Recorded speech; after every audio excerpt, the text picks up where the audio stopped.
Hello everyone, welcome to एकमयस academy. सब लोगों को स्वागत है। हम इस पर्टिकुलर वीडियो में बात करने वाले हैं यूएस एंड कल भी एक आर्टिकल बात किए थे यूएस के बारे में। US and India civil nuclear deal के बारे में कल की क्लास में बात कर रहे थे एंड उससे पहले थोड़ा ड्यूअल सिटीजनशिप के बारे में कर रहे थे। ट्रंप का साइन करने के बाद प्रेसिडेंट में जो कैबिनेट मिनिस्ट्री है उसमें अब बहुत अंतर आ रहे हैं and there are many changes which are being get. And अभी जो ट्रंप ने एक एग्जिट दिया है clear, so from the Paris climate summit जो 2015 का पेरिस क्लाइमेट समिट था, as Trump has withdrawn his particular segment from this particular climate change action. Earlier US has not signed the Kyoto Protocol. Kyoto protocol एक ऐसा था जो green house gases को reduce करने वाले था and also Paris climate agreement जो था ये पहले ट्रंप ऑलरेडी एग्जिट हो चुका था, फिर बाइडेन आके इसमें इन्वॉल्व किए थे यूएसए को। Again Trump has signed this particular segment withdrawing from this particular Paris climate summit. इसका मतलब जो एनवायरमेंटल इकोसिस्टम डिटोरिएशन में, डिग्रेडेशन में मेजर रोल प्ले किया है generally US and UK and Russia, these are the countries which have deteriorated the environment. इस particular segment of environment में जो बिगेस्ट कल्प्रिट है वो खुद एग्जिट होना चाहते हैं इस पर्टिकुलर प्रोटोकॉल्स एंड कन्वेंशन से। पेरिस क्लाइमेट और पेरिस एग्रीमेंट जो है it is one of the framework under UNFCCC which have made to counteract the climate change to keep the increasing of global warming only up to 1.5 degrees centigrades from the pre-industrial levels. Pre-industrial levels का जो basic standards of segmentation था उससे 1.5 degree centigrade ही increase करने के लिए ये Paris agreement लाया गया था। So we should limit the global warming to 1.5 degree centigrade. उस पर्टिकुलर जगह से यूएस ने एग्जिट मारा है। इसका मतलब है US doesn't want to give a notation that yes we are the culprits who have contributed to the global warming and climate change and हम ये सुधारेंगे। US never wants to blame itself and it never wants to accept its particular mistake। तो अगर context देखेंगे इस particular article जो newspaper में है, एज मैंने बोला था, President Donald Trump signed a decree for the US to withdraw from the 2015 Paris Agreement on the climate change. Earlier Kyoto Protocol से exit हुए थे, they did not sign the Kyoto Protocol. US is the only country to have withdrawn 3 times from the climate agreements, including a Kyoto Protocol जो 2001 में exit मारा है and Paris Agreement में twice exit मारा है Trump administration ने। Biden ने accept दिया है इस पर्टिकुलर पेरिस एग्रीमेंट में रहने का, बट लेटर ऑन ट्रंप पहली बार जब आया था तभी एग्जिट मारा, अभी जब आए हैं अभी भी एग्जिट मारा। ये पेरिस एग्रीमेंट जो है इसके पीछे लाइक राइट नाउ हमारा जितने भी क्लाइमेट चेंज एक्शन का गोल्स है इसमें पेरिस एग्रीमेंट का goals they are going to contribute a lot. तो यूएस का ग्रीन हाउस गैस एमिशंस देखेंगे, as everyone know developed countries का जितने भी ग्रीन हाउस गैस एमिशंस रहेंगे they are very very high. अगर आप देखेंगे ये move cast doubt on global climate commitments, specially earth has exceeded the 1.5 degree warming mark for a full calendar year. तो इसको हम 2100 तक कैसा एग्जिट करना है, क्लियर लिमिट कैसा करना है सिर्फ 1.5 डिग्री का, ये सोच के ये पर्टिकुलर पेरिस एग्रीमेंट बना है। बट यूएस जैसा बड़ा कंट्री अगर इससे एग्जिट मारा है it means that it will not have any binding agreements on it. तो ये रीच होना थोड़ा बहुत मुश्किल लगेगा, ठीक है। Every countries they have given their INDCs, intended nationally determined contributions बोलेंगे इसको, कि उसका जो रोड मैप होगा, how is that particular road map through which they are going to reach to net zero emissions, they are going to reach to carbon neutrality and they are going to reduce the greenhouse gas emissions। हर एक country INDCs दिया है, intended nationally determined contributions.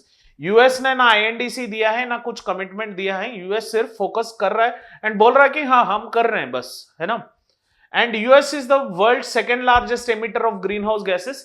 ये पता होने के बाद भी वो ना क्योटो प्रोटोकॉल साइन किए, ना ही पेरिस एग्रीमेंट को साइन किया and it is viewed as global leader in addressing the climate change. Second largest emitter है एंड खुद यूएस बोलती कि लाइक मैं बड़ा बिग ब्रदर हूं इस पर्टिकुलर क्लाइमेट चेंज को टैकल करने वाले में, I am the most important person. ये सारे चीज यूएस बोल के रखे हैं। बट अभी अगर आप देखेंगे जैसे एग्रीमेंट्स आए, जैसे प्रोटोकॉल्स आए, उसको फॉलो करने के लिए यूएस कभी आगे नहीं बढ़ा, ताकि यूएस अगर आगे बढ़ के वो एक्सेप्ट कर लिए तो इसका मतलब है यूएस ने गलती किया। जो global warming and climate change को कंट्रीब्यूट करने में यूएस का साथ था, क्योंकि क्योटो प्रोटोकॉल के अंडर में वी हैव डिफरेंट कंट्रीज जो NX1, NX2, NXB, non NX countries and least developing countries list है, उसमें यूएस को NX1 कंट्री में डालेंगे and it has given a target of 2008 to 12 to face down the reducing green house gases. 2012 से 20 तक फिर phase 2 चला है, बट यूएस ने ना साइन किया है ना फॉलो किया है उस पर्टिकुलर क्योटो प्रोटोकॉल को। पोस्ट 2020 पेरिस एग्रीमेंट का इंटेंडेड नेशनल डिटरमाइंड कॉन्ट्रीब्यूशंस के साथ साथ में ये जो agreements and objectives and goals थे वो फॉलो कर रहे थे, बट ना ही यूएस क्योटो प्रोटोकॉल फॉलो कर रही है या पेरिस क्लाइमेट समिट फॉलो कर रही है। यूएस इंपैक्ट क्या होता है यूएस अगर विड्रॉ करेंगे पेरिस एग्रीमेंट से? अगर आप देखेंगे global climate leadership, US itself feels that US is a global climate leadership. अगर खुद captain is out of the team, है ना, तो how the rest of the team performs, you know, they lack leadership, they lack inefficiencies in technologies to tackle that particular efforts। जैसे US withdraw मारा है Paris agreement से, US withdrawal shall weaken global climate leadership and making it harder to drive international cooperation on climate change।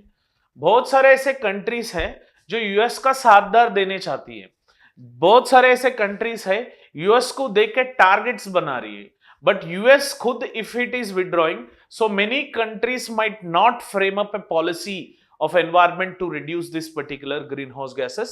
तो motivation नहीं मिलेगा that we have to reach to that particular goal। Second is delayed emission reductions। Reduced US commitments may delay progress towards the achieving global emission reduction targets, as this particular US nation itself is an industrialized nation। Shift in global dynamics। Other countries may adjust their climatic strategies, potentially weakening the collective effort to meet 1.5 target, 1.5 degree का target. India आके बोलता होगा कि मैं 6 degree कम करता हूँ, 6 degree का target लगाता हूँ। Other country might come, Afghanistan might come and it might say मैं 4 डिग्री कम करता हूँ, एंड अगर Sri Lanka might come and say that it will keep a target of limiting the global warming up to 4.5 degree centigrade. मतलब ये differentiations आ जाएंगे जैसे US as a big leader, big brother, if it is removing, if it is exiting from this particular Paris agreement, and geopolitical tensions का increase होने का chances है, whereby particularly with countries focused on sustainable development, countries बहुत ज्यादा geopolitical tensions face करने का impact होगा। तो यूएस जैसे withdrawal होगा पेरिस एग्रीमेंट से, these are the resultants which US is going to face up। Inconsistencies in US climate policies, US का बाकी जो policies हैं, इंडस्ट्रियलाइज्ड पॉलिसीज और अदर कंट्रीज का रिलेशन पॉलिसीज, फॉरेन पॉलिसीज, ये बहुत तगड़ा है। बट अगर क्लाइमेट पॉलिसी आते आते यूएस का बहुत ज्यादा इनकंसिस्टेंसी मेंटेनेंस है। Both Republican Democratic administrations have prioritised business interest in domestic climate policies. वहां पे भी वो लोग business interest and capitalistic mentalities ही डाल रखे हैं। Despite climate commitments, oil and gas production in the US has increased, making it largest global producer of crude oil and gas। तो ये क्लाइमेट कमिटमेंट्स देने के बाद भी ये प्रोडक्शन बढ़ाया है, एंड अगर आप लास्ट 5-6 साल में देखेंगे यूएस में ये particular crude oil and gas का प्रोडक्शन इंक्रीज हुआ है। तो इसका मतलब वो क्लाइमेटिक कमिटमेंट जो दिया है, not on the paper, just as an environmental governance note, वो भी फुलफिल कर नहीं पा रहा। There is huge amount of inconsistency. अगर 2022 में देखेंगे, US became the largest exporter of LNG, liquefied natural gas.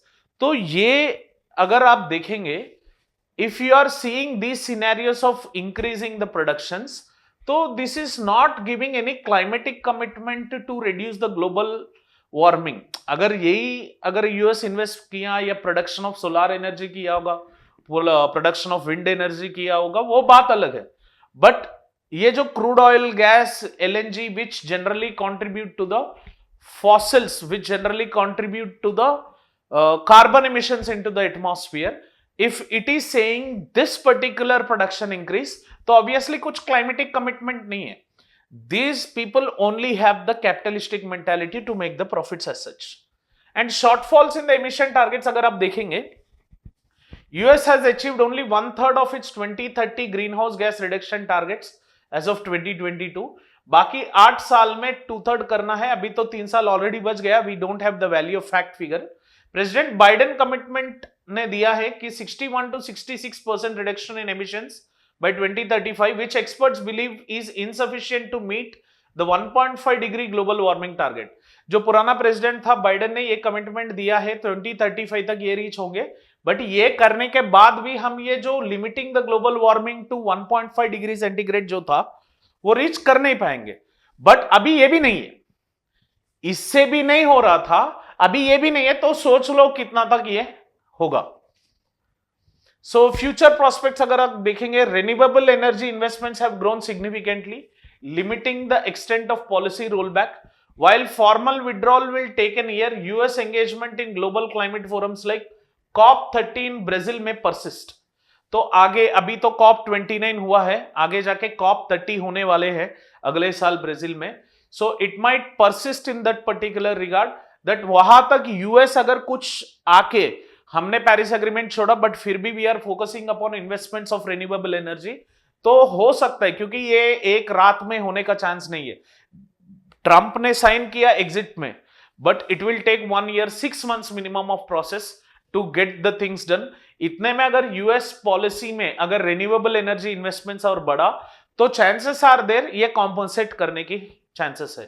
Trump's approach suggested dual strategy balancing domestic interest while engaging selectively in international climatic discussions.